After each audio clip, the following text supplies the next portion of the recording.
So this is a bit of a different video. You could probably tell taking a look at this table right here that we've got a lot of Galaxy S8 and S8 Pluses. And there's a reason for it, because you saw the title of this video. So I woke up this morning and just like any other smartphone launch, there was a news story. Breaking news on the S8 and specifically the screen of the S8. So some of the first people in the world to get their hands on these devices were those in South Korea. This report emerged that certain individuals were affected by a red screen, the red screen of death. Not like their screen went red, but instead that the white balance on their display trended towards a reddish tint. I said, let me get my hands on a bunch of Galaxy S8s so I can examine them myself so you can decide, is this a real issue or is it overblown? So let's figure it out. Now, first things first, where did I even get these 10 phones? From my good friends at Dbrand. Check it out. Look, they got a new skin. Look at that thing. Jack, give them a look at that. What's it called? Dragon?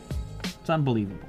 So Dbrand brought these over so I could do this test and inform the world and hopefully put this thing to rest. I don't know, we'll find out. So you've been looking at these displays for a while now, and it might be hard for you to even distinguish any difference at all through the screen that you're watching this. It kind of reminds me a little bit of when I do headphone videos. You're relying on my reaction because you can't hear what I'm hearing. But in this case, at least we have some form of visual representation. Now, the reason that I'm booted into this screen right here is so that you can see that none of the color balance settings have been modified. This is the stock adaptive display setting out of the box with the default resolution. Now, to my eyes, I can see ever so slight discrepancies between some of the displays that look a little bit more reddish than others. This is not a gigantic sample size.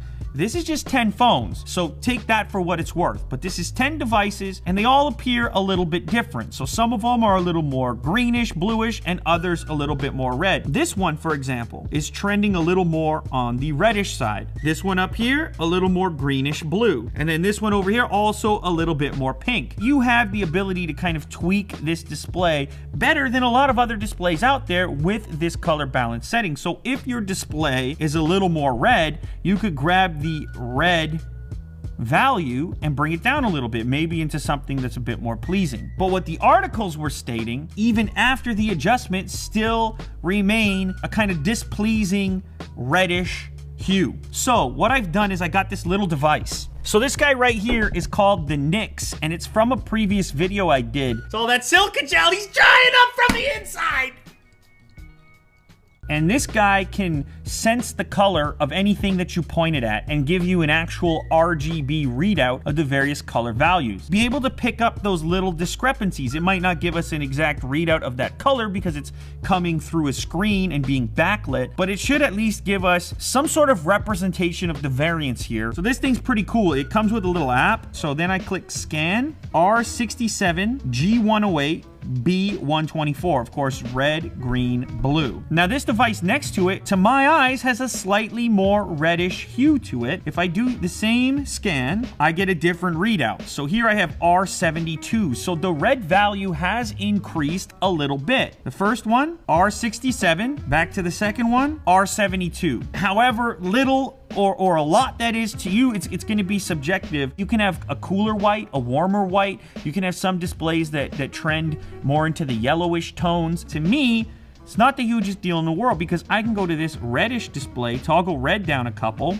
and what can we do? We could go from 72 to 69. Now, what Samsung has said is that they are going to release a software update which will likely give you a few more stages on this color balance tool here to potentially push the red back even more if it happens to be something that's bothering you. There will be a discrepancy in all displays. It has to do with the manufacturing process and how difficult it is to get absolutely even tones across the board when it comes to OLED panels. That said, looking at 10 devices here, I have to say I'm pretty impressed with how close they all are. Even my little device here senses very little variation from one to the next. R68, R71, R68, R68, R67, R69, R70. Basically, every single display here fits between R68 and R72. But of these 10 devices, I think myself and you as well, you would be happy to use any of these, and you probably wouldn't grab any of them and say, hey, what's up with this red display? So if you were at all concerned about possibly bumping into a red display issue as a potential Galaxy S8 buyer, I don't think you're gonna bump into it.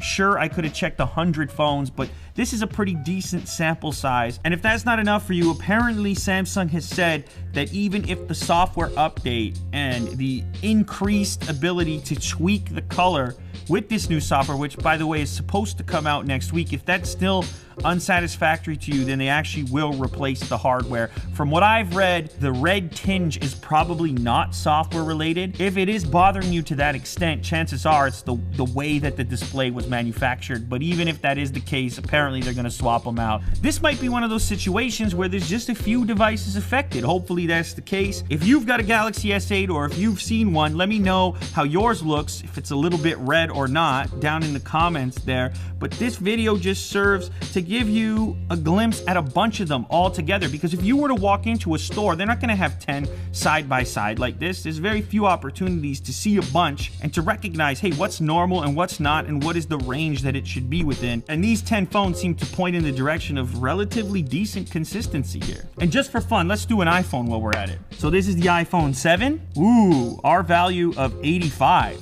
So there you go. If you always wanted a reddish display, and here's the 7 Plus, R88. So you want to talk about red-ish displays. The iPhone products not only trend a little bit more red, but they're not even identical between both models here. Here's one more iPhone 7 Plus. If you missed this video, look at that. 24 karat gold. 87. Ooh, these ones are maybe exact. Anyhow, displays vary quite a bit. And while you're there squinting and staring at your brand new S8, starting to wonder, is yours affected? Chances are it's not as far off as you think from the other ones that are out there. Did we put it to bed? Maybe not. Maybe a bunch of red displays emerge. Maybe we just put it to rest for now. I don't think you're gonna have to worry about it.